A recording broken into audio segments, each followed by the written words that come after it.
Jose Dennis Ronaldo papa. Ronaldo papa, he was forced to say Portugal Angola Africa. Listen to this story very well. Angola fights war as I said Portugal Ekobi. Ronaldo papa Jose Dennis, he was forced to say Uncle Akunibi. 4th of February 1961. Ronaldo papa na oye sojenia okundema Portugal. Ntakwano ekoya for 13 years nipa over 50,000 ene Africa. Ronaldo papa, he could have died. Ronaldo papa, edrumrebi Portugal soldiers ekoye ni nyina dodo na free mu. Insio kra omo benu baby na omo camp no. Insio nipa ni free ma omo moja ni nyina. They could not drink the omo basic ravers ni ade no. Inti soldiers for the Portugal soldiers kakra na ekai no, they resorted to drinking Angola for local beer na for the cooker. Into soldier for na free Portugal eba back to amukọ akọ Angola back to Portugal ni nyina omo nyina ba ya ensa alcohol addicted. People normally tell you the stories of Ronaldo papa no nomsa enyensa no nomsa keke o. He went to Portugal mpacho betinya Google Angola war 1961 to April 21st, 1974. Portugal, Angola for no pay independence. Portugal for CNTS. Ronaldo's father was there. He could have died. He came back. Only Dolores Esiaye. Akwana me pacho join with television so when in that so Angola war ni Ronaldo's father was part of this war. Over 50,000 people they died. That time now obi nim say Ronaldo. No. Sana Yakopon ye na adi o. Ronaldo fafa ne papa na ondanje ho prampo da. Se bibi say bisi.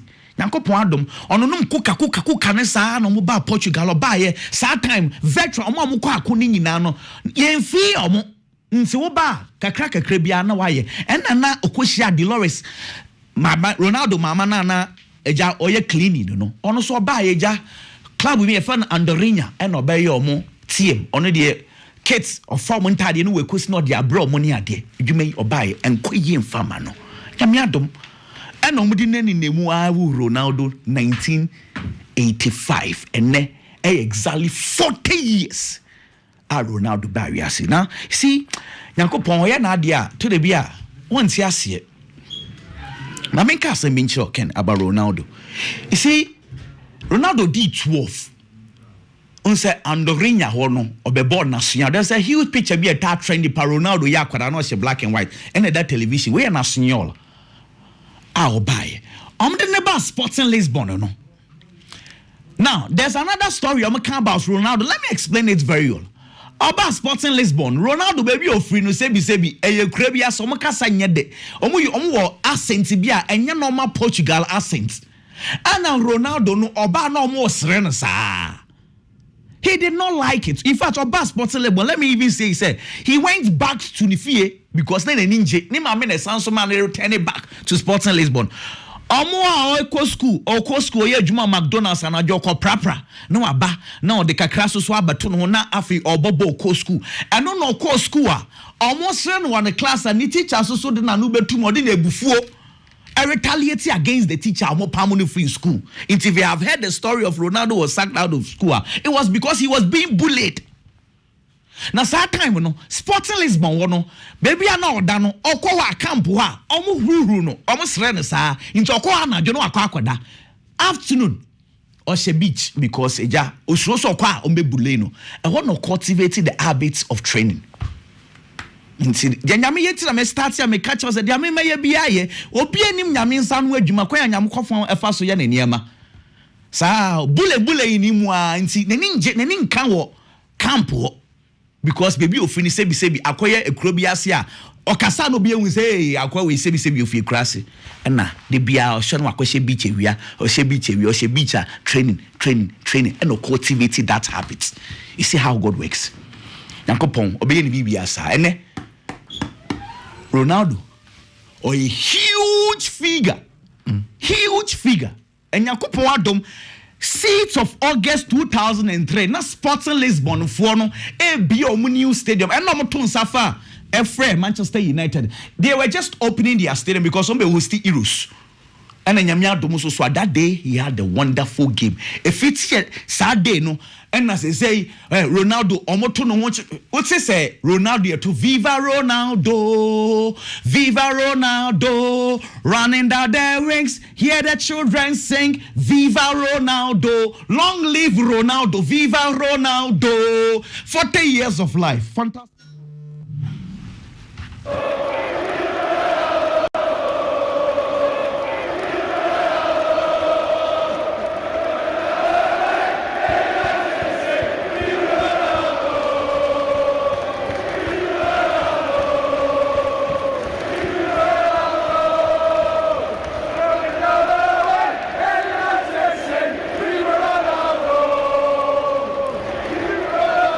Ronaldo, long live Ronaldo. Happy birthday. Nyankopon yen ade a on say sao from baby a say bi ni pambu no enne. O hwe baby a na Ronaldo ti a. If you do remember now saying ni nua no e de efia no mutim. Ha na Ronaldo ti. Obusafie no. Funchal ho no. Ronaldo efia we si wo ho no. Give me the current. Give me the current please. Say na why no. Oh nya metimi ye. Go back. Now what was obusafie? Miss na wahwena wakoi mujwana abusafie de Minye Ronaldo. Chira mwe. Video wutunsa abusafie pa. Nyame ye bibio, nyame. We na nkra no bia te se Yesu say bia ye dabe 6-5. Down better trade na je se bi matu kwan. Asemu. Na nkroma ba obi a odan baako. Me sure say a lot of people relate to this story. Growing up, bia ne ebia dodo na ye ne anuanom na da one room baako. Ene we fie ama wo kra ye bonu fie kra tim be kam ho na ma ye bebre. Obi da akonwa mu bi so da form chale nyame be ya no e kakra bi na me he. Okay. Nicholas Jackson. Yeah. Mikel will be on kind. I want to repeat it. Mikel will be untying Nicholas Jackson. But the OB, you know, Jackson was against target, you know, and again, because of Victor Osimhen, baby, Mikel will be free, and Obi and Mikel will be in a Victor Osimhen to say, Mikel will be in a wish, and it's like Osimhen bebo Chelsea. So Nicholas when he said, dear Mikel will be in ano. And yes, be our shadow or yen say or ye journalist or trench, you know, a direct attack say will be few because Victor Osimhen Enzo Maresca can only say Jackson a Yamanembo and when you say Beko to be denied Abba Ntika Nicholas Niwa Ebianka Chelsea pressure beba for Victor Osimhen until every day be attacking or game we now attacking or game we now attacking na aye personal. I perfectly understand your point. Say Victor Osimhen no quite to say ni agent ya ye Mikel Obi nisa. Until once the argument goes against Nicholas Jackson, then ye Sadia o attack and send ye beya ye do player beba. But beyond this conversation, the reality is say Chelsea did not go in for a proven striker when they wanted a striker. Tell me, Nicholas Jackson na oye a potential players ni yes be obi a wa have one good season on developing way or you raw or here mentoring is say bia in Nicholas Jackson e buy or buy there is a huge striker bi wo ho Nico Eddie 2 years na osua adwuma no o making mistakes now Obaya from Villarreal crowd he wasn't a top player there half season of everybody gidi o then he comes to Chelsea, takes over the number 9 position. Now, this boy is learning on the job. Only experience. Or the Chelsea nation jumano yo. Into obey mistakes. Obey nyamani nyina bebre. Inti on and off no the eba say odum to say the be 10 games see. What's the one goal? You expect the Chelsea fans to keep quiet? They will complain. That is normal. But that is not my argument. Ken, wait offer. Other players na yede. Joshua pa with Chelsea Jadon Sancho. You be doing come on. Okay, Jadon Sancho. Edian Swaba Biggie. Outdoors and the Edian Abba. Na want to send him. No, me I don't know. You fine. But Mesha said you're free Manchester United. United, okay. Mashe Arsenal and Newcastle game neck a Because in the live commentary, Beba, Arsenal and Newcastle, our loss in a radio. Loss in radio 96.3. Amufa. I move power. Ujano betimi commentary 3 times. Betimi makoma komiensa a day. Ne jana no hye amufa. Okay. We a story about Kukureya. See, our Kukureya say teams na Chelsea ni omo bono. Omo defended dodo editia Chelsea. Na ye bobo na sa teams ni nyina akwa kugu akire. Ana omo ne Chelsea bo eye ha adwen. Ana Kukureya edi sa asem di akwa akotudwa. Nukura wom ni ye say. Sa asem ni de bia metibi ye na ye mwanwa. Football na ye bono. Eya na esenkofo bi tirimu say. It seems say I was about attacking football nko na etimia winning matches e the amount. And I say winning trophies e the amount. Say obo football. Obetima control football. Abra obo attacking game. Obetima control football. Abra obo defensive games. Enti yemu teams bi a omaya successful. Oma winning crew akese. Ometima age 3 maximum points a omo defending omo de age. And yemu teams bi o ho a omo attacking omo de age omo 3 points. So it's up to certain say no approach or the be game nim no. Any idea here. In the case of Kukureya asemo okano. Defending a part of football. Defending a part of football. Team be better me decide say match na me kwa akobo no approach am use ni nyina na say me very solid in terms of defending. My opponent no entimi nya spaces entimi utilize it. So it's up to our person about attacking football no and our finding approach a obetimi dey defend obetimi dey be a team or defend it. And you be an impokra no defending na sama Kukureya eka no. In the history of Chelsea yetimi are successful. Chelsea yetimi apeke 3 points bia na Chelsea defend it. Chelsea both defensive game throughout and the is 3 points no e dey successful. Men pese me komechi. Nanu ya enche bia Chelsea last UEFA Champions League omoje was against Manchester City. At the end of Chelsea is UEFA Champions League, you know. Chelsea defended better. Yehu Chelsea team omu defend ya. Omu players nyina egu achiro. Enti anka kanto de sa picture ne bema me a. In the UEFA Champions League final, Chelsea dey sa trophy for Manchester City. And kin sa wa wo hwem wo Facebook ni TV no. Where Manchester United Manchester City ni Chelsea in the UEFA Champions League final. At the time, I'm Chelsea as one. Chelsea here win. Chelsea person protecting the lead. Chelsea here crew ano. Say Chelsea here crew ana on to me be Manchester City and Bobo Efe on to me attacking football. So at the end of the game, Chelsea decided so be defending about 9 players our Chelsea and Casa have. Way against Manchester City. Chelsea team Kukureya say teams defending editi omo breno. Omo ye be editi opponent. Adia ye can say parking the bus. And I'm Chelsea soon be popular. At the time I just say more be for Chelsea. And not Chelsea dominated Premier League. Chelsea echo venue bia wo England. Omoje 3 points no. Na ye say Chelsea park bus.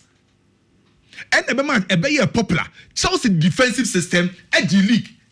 And the be dominant Premier League. Nti omo ne ho kwan say so omo che omadu. Manchester City na de bia omo musuban no. Am I be paying they are successful? In the way against Infos. Manchester City in the UEFA Champions League final. Can Chelsea players do what? How many na go post him? Satana Kukureya mai. Okay. Or can nasa. Okay. To me country opponent say change na me no be change yam attacking football. And the over just a cat team bia. And you saw cat defensive say will be defending the Tiana Chelsea. Now parking the bus. I'm on the money here popular. And Chelsea. Sa parking the bus no oman fan 3 points bebre oman fan ji kruwa okay yako Euros in 2004 Euro 2004 final na obia target Portugal national team say omen ebeje under Luis Felipe Scolari because no mo kwa kushia Greece ewiase na target Portugal so be win because na Portugal ekra Figo Deco Ronaldo Pauleta Costinha Carvalho Rui Costa. Now Portugal bought the most attractive football ever 2004 Euros. Greece for whom say yentimi mbiem ni Portugal mbo. Ana Otore Hagel decided say obebo defensive football. Ye ball 90 ye ball game ni we naken. Greece asha 1-0. Me pacho hwana ji true ekru ano. Ye di obo attractive football na. So say una wo se wo koshi obi, na wo se also baba attacking football, no opponent ni so be defend ya. Ye the duty say obe find a way to say obetimi a break opponent ni defensive line. Inter Milan under Heleno Herrera edge UEFA Champions League back to back or say Real Madrid say Benfica during the 60s. Na that time Real Madrid na so Benfica that time no mu jino na so e ho ne hu say we introduce the Catenaccio system or this defensive approach no edge back to back UEFA Champions League or you successful. Ken nanu ya na Real Madrid ni Liverpool ko Paris ko bo UEFA Champions League final. Mo kwan na Madrid fa so defend no. Liverpool attack bebre no timi se Madrid na. Enti kukureya onya botre kakra defending a part of football. You can control the game. Abra will defend it and abetima control the game. Abra will attack it. But the most important thing here say during the phases of play, no, and what's we effective in our principles, no, and it's also about attacking football. Idea ma attacking football be solid near say ube follow the principles of attacking football. So also be defend here and also follow the principles of defending. And in this case, say teams now who say Chelsea bo attractive football. Chelsea pass it. Yent mini Chelsea embo possessive football. The only way out near see be defend it. It's up to Chelsea say on bet me I'm making sure say opponent ni defend here. On be breaking opponent no a defensive line no. Kukureya into me control be so be defensive football and watch Chelsea there be.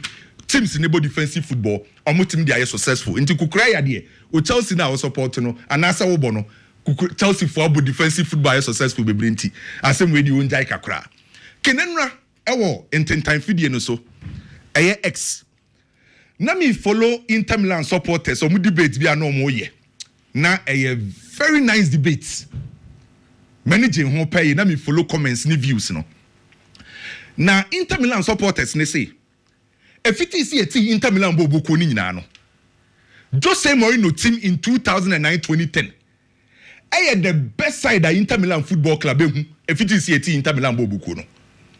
Inter supporters ni bi say no kre. Ebi mu say anya no kre. Enti na me follow sa debate no. Ken de wom ne say. Ye team Inter Milan in 1908. Inter Milan who top coaches so amatimi build team were successful. Our domestic competition and a European level. Yemu Heleno Herrera abefa Inter Milan were successful. Giovanni Trapattoni abefa Inter Milan team build a strong Inter Milan side. Klinsmann time. Etimi the J Europa League. No me a very strong Europe. Ani who Jose Mourinho die. But Ken Meyane omaya adwen. If it is a team Inter Milan no. Sa Jose Mourinho team in 2009-2010 the best side that Inter Milan for ehu. Because Sa Jose Mourinho team no. Na omo bi biabi. Ade bi a team here bia no. Sa Jose Inter team no no omo bi biabi. Na Inter Milan side a se omo usi akan a clearly coach nsa no adwuma. Se Inter Milan isi akan se Jose Mourinho tactically wa mo sa signature no obi etimi ka se Jose Mourinho side na ebobo no because na Jose Mourinho approach in the system work on sa team no. So at the time Jose Kofa sa Inter Milan team o hye no yenya sa tactical identity. Every team be a person or strong dominating European football any world football at large no and what say when your coach or team sa tactical identity ye hu sa signature no Jose ma Inter Milan sa team ni bi ye hu sa Inter Milan side na chemistry ni wo ho how we nyina bet together etimi achieve a common goal ento mu si akan a ye hu proper team work from that team Inter Milan 2010 team no individual qualities from goalkeeper to see the last man in 2009-2010 ken o from goalkeeping department Julio Cesar ni Toldo solid obo mu defense Zanetti Lucio Matarazzi Watasamu Kivu solid ewo defense oba midfielder Stankovic Thiago Motta Schneider Sule no ba binya Kambia that's a team no a defensive team omo ye dey so almost a defensive team anomo ye dey anomo ye dey omo dominate omo dey treble so it wasn't about approach ni say but the same defensive team any star no the boy you know Yemfa club to Madrid or Magic Champions League in the Bebre we sure so more come Champions League now omo the way be the best say omo je treble style of football inti na style no hia na but omo pan Capello because of style Emre Capello aje champion oje La Liga almost style born in yet waje batoma pam no good. By the end of the day, see a true history now. And no bebe mana. Sa Inter Milan team omo je treble no. A omo ko sia Barcelona e wo company. A ye hu se Samuel to, ye se Samuel to e bo full back row no. Ye kana. Ye be trust sa history na. Ye be ka wo success a wo ye. The success story na the most important thing, not how I obo no. I to say we ase abrabo. E how I be successful, enye kwan abefa so. Ade na omo ye no mpacho na e illegal na. Say Inter Milan na Champions League omo dominate no. Na omo bo defensive football no e illegal in football. E legal. Enti say ope iska fa ne say nyina ye piska. Na was the say obey we na obey na me so meye we a. E kwan obi abefa so aye no. Ende emfa once e legal de untimi nka question. Enti sa Inter Milan team no kin na omo obi bia bi. From tactical identity, team chemistry, individual quality, consistency, and as mental toughness no. Okay, proud to some college Champions League no. Hwa kwan omo di kan fa so yi Chelsea free mu. Chelsea ni on be ball. E wo guse premierza. E mo mu win 2-1 na obi enim say Chelsea. Drogba mo ne Anel Kabeko Stamford Bridge akwa win game no.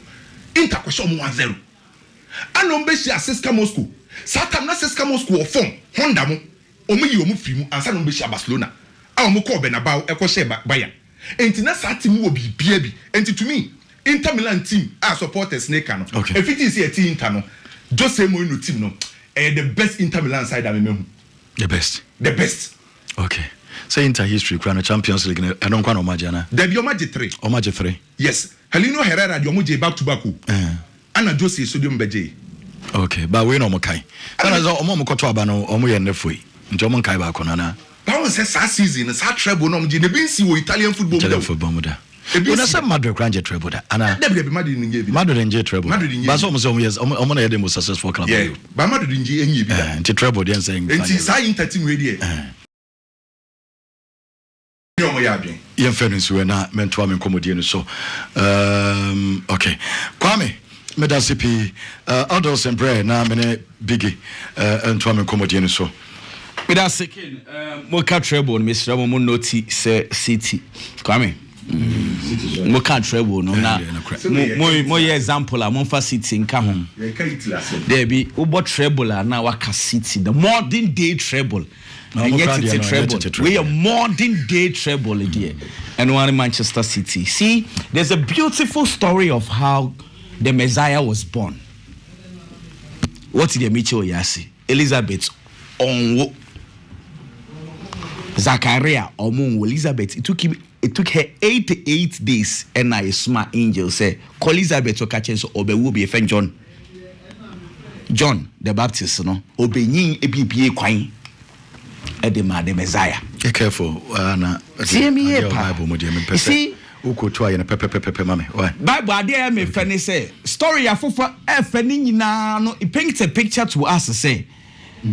Obi asebi na yemu no na wa rise ya ba ye kese. That is how, because Christ, he was born in a major. Or rise ya and we are nyina obi ase Christ. That is how the beautiful story of the Messiah is. Ken, in no direct comparison, but let me tell you something. Manchester United. Mejitum se team bia. Se coach mo de mon kon kan ya. E wo se mpanifo gya ne kwan na woko. No crap. Football na kwa yes sport bia. The people in and around it. I am grateful for that because no matter performances I'll be dying. No matter the way it's ever, say near my shot, yes, a check a crabia. A bad day, Eddie Amon so will decide. They say, I'm be keep faith in what. No more jaw say where you were Juma. None your man could from one. Now say, train. I'm a near master. It is a coach batimu. No bobo, none your man kuya. There are times a man for best sorry no much as yes or more casa. Be jitumsa, I no cray. But in the case of Manchester United, it looks like say the problem with the club. Coach is near Baneka. But the biggest problem with the club are the legends of the club. Manchester United. Mijitumpa. Say coach is about Manchester United no. But I feel the biggest problem of the club are the legends of the club, Ken. Manchester United, season nothing. Consistently, United has been inconsistent. ɔhyɛ baako nnɛ adeɛ kyia wontimi nhyɛ ɛwɔ hɔ ano wanya baako na afei wate akɔda atoatoa so saa na Ten Hag kɔɛ na Ruben Amorim baeɛ no the kind of results amanfo expect so obenya enema nkɔ samfa ma Manchester United ɔno so bɔ no ɔhyɛ kakra gidie ne ba so na afei asan so atiada na agiegu na amanfo abamabu Manchester United anya ne fair share of problems any inconsistency this season na afei United akɔ 3 matches wɔhyɛ Rangers wɔhyɛ Fulham no wɔhyɛ Steaua Bucharest away in the Europa Cup na gidie na sa asase sɛ eba gidie ne banana United ababa bebo home against Crystal Palace na United a losing game no 2-0 e wo fie na amanfo abema say abu say papa ye ta na chia na ye anasa ya nta na chia na ye because anytime bia obenya confidence anytime bia obebo awugidie ne sorry bia no all of a sudden na bibia baba betwam a enye na didie na sa ate akọ na gya na dum omo adu moment say omo betimi a support club no no makasa ma nipa e wo club ne ho especially the supporters enya akomatoyem say football na to da say na tie etu omo rally behind the team no those are the people I do stage say yaken omo kasa etia team no e ka ne ma bone e fa manager ne ho e ma supporters enya otan e de ma manager no guy na full aba bontia baba be kasa o say there will be more pain for Manchester United and it is going to be damaging this season because Mpenifona decided say they are still going to stick with coach Ruben Amorim, a legend of the club. Said there is going to be more pain and it will be damaging this season for Manchester United because Oma decided to stick it to the coach and Ruben Amorim. And when I made one of me say for a coach about Manchester United midway through this season and your man conkind from mana. Obi or your former player, the club no a legend. Our footballer say, anyhow it works at times. And you might be saying, can you say free na number? Mijitum to Ruben Amorim more morning conkind. The last 7 matches are about fear for Manchester United as a coach. We're losing 5. I no cray. In fact, he's been the manager, one of the quickest losses at this rate, fear. Our Manchester United. Sir Alex Ferguson about 88 home matches and San lose 5. Ole Gunnar Solskjaer about 31 matches with you and San lose 5. Louis van Gaal about 30 matches with you and San lose 5. Eric Ten Hag, I see on your on about 28 matches with you and San lose 5. David Moyes about 14 and San lose 5. It looks like say after Sir Alex Ferguson, coach is Abano already home record of Manchester United nipa ne de anya kra Ruben Amorim. That is true, but the question is Manchester United Ruben Amorim inherited no not team net sign or Anslot modern more Obama Liverpool or inherited a team na judging crop build ya to anya meko ye de team ne dada and wa baba befa and wa add few touches and what they ball the ball no corner him Barcelona. Yes, Barcelona under Xavi, yes. But just last 2 seasons, Barcelona G League under Xavi. Last season, Barcelona to be the second in the Spanish La Liga. Hansi Flick aba. Obefa no. What adding the touches and the near my kind man no de year Juma. But the Manchester United situation a Ruben Amorim befa no. And just it is like time and Mikel Arteta for Arsenal. Arteta befa Arsenal. Or did the 8th? Mienu etwaso owie obedi fit sesia the last 2 seasons Arsenal the second mienu supporters number ba benya gidie se papa na wafa team ne de yenya ahotoso wonimu na yenya otwan kakra e likely to obetimi de yakobo sha asase ne so this season enya mpodo still that Arsenal is still in contention for the league title a liga yebono omo ne that second. Look at the years Arteta de atena. It is a for a coach. I'm a team and a team in Yakra. The team is in tatters and a coach labor. As a former player of the club here, you have to understand and know. Say, be here time and send a team not get into the best of form. Coach Ibaba be introduce a new philosophy. The 3-4-3 attacking system and Obebo. Manchester United in Mobida. With players on Mobida. And Tininano, I was so say be here time. But the class of 92 for the king. Omo biggest problem let's say omo be your coaches in the to be coaching Manchester United and omo be no so coaching club now this moment Eti coach is abanyina no. Ole Gunnar Solskjaer ni nipa no mo nka na asem. It is the some bema support. Emre mu odin no ma church ni ma church supporters na say football ni saying na tie no. Omo mom na so jagum kokofa problem de ba. And it is time so mu be jai sa de no. Ruben Amorim nyambo half season impo. Enkoye eye no kre. But at least give him time because we are Fatima na ye. Can moving on. And then Newcastle ni Arsenal at the boy. Newcastle going into this game has a lot of confidence. Say at least I'm to be Arsenal home koko share 2-0. It is a baba betenefie na Arsenal abadia. Bana Orban see to be ko share no refia clearly. E che say yen ye fie ye betimi ahye. E no kre. O ye no ni free one ma. Arsenal on the other hand so at a point this season. Arsenal to be ball 4 matches to us on munya win. It is not an Arsenal team. And found baby omoda league no so ne baby omaba ba beduru. It looks like say all rosy for Arsenal this season derby and your sanity. But GD Arsenal want to say upon problems omanya nyina. The last game they played in the league England honomono it was against Manchester City. Oche Manchester City shen 5 ekanum Emma City team baako.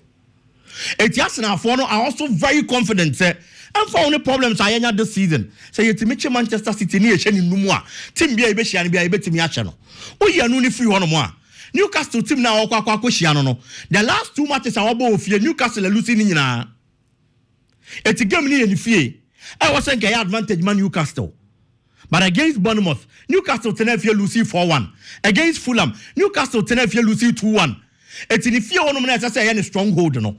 The last 2 games are about fear, and Yaman Koye and from a Newcastle team. No, Arsenal going into this game. I am motivated enough. So when I do mobile qualify, can in the sense that we have stories no kind. So the last time Arsenal GEF for Cup in the year 1993, it's been more than 30 years, 32 years now, and Arsenal G the EFA Cup. That is number 1.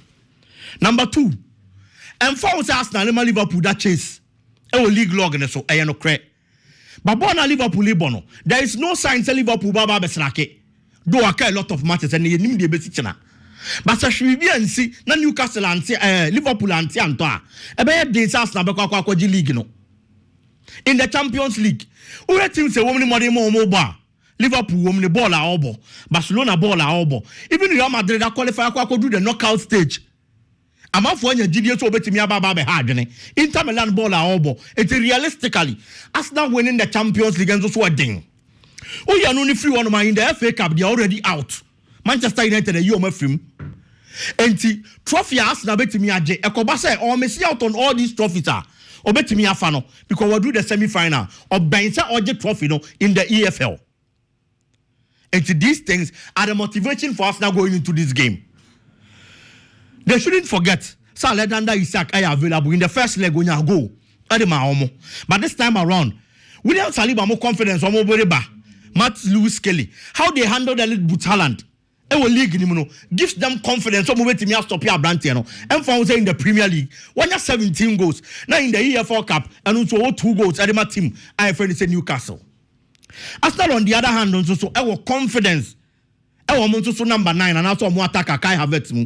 Can this season in all competitions he has played 33 matches and at the Arsenal. Watch 15 goals, 1 assist, Marco 5. Okay, until another coin. The first leg, Arsenal had an advantage. No man win it, but only control game no. Because that Bruno Guimaraes is suspended. No Nimfinfio. Today he's going to be available. Thomas Tepate will do Marquez pa. Oh, Bisham said baby, looking at all these parameters. Any motivation I'm able to now. Arsenal highly motivated than Newcastle so befa qualification no. I'm not Newcastle for elite 2-0. Yes. Arsenal be kwakwa 3 goals. Arsenal anya shiri krampo obenya 3-1. I beat me a prolonged game no. And I will go ruin the Ejuma. I will go ruin the EFL. More EFL, Mamma say I will go ruin the Ejuma because some of fire Ejuma pa. Okay. It's easy. But I know Arsenal is going to get a winner at the Arsenal because the next stage of the competition.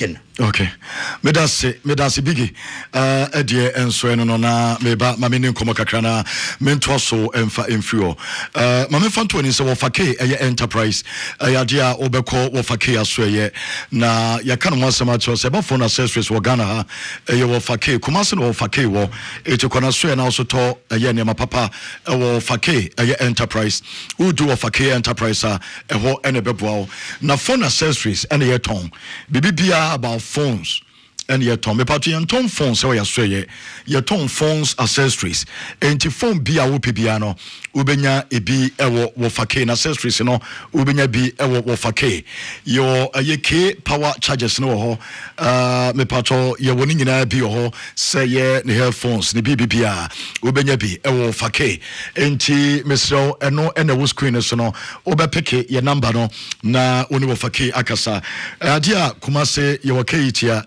ma remfi so do ayekeitia obi so bia wofake a wobechrew na bibia so kama ediama mesro wofake number no obefro 0200 30556 mesro mo amotonton phones accessories ebi mu gina kwan ho ebi mu befa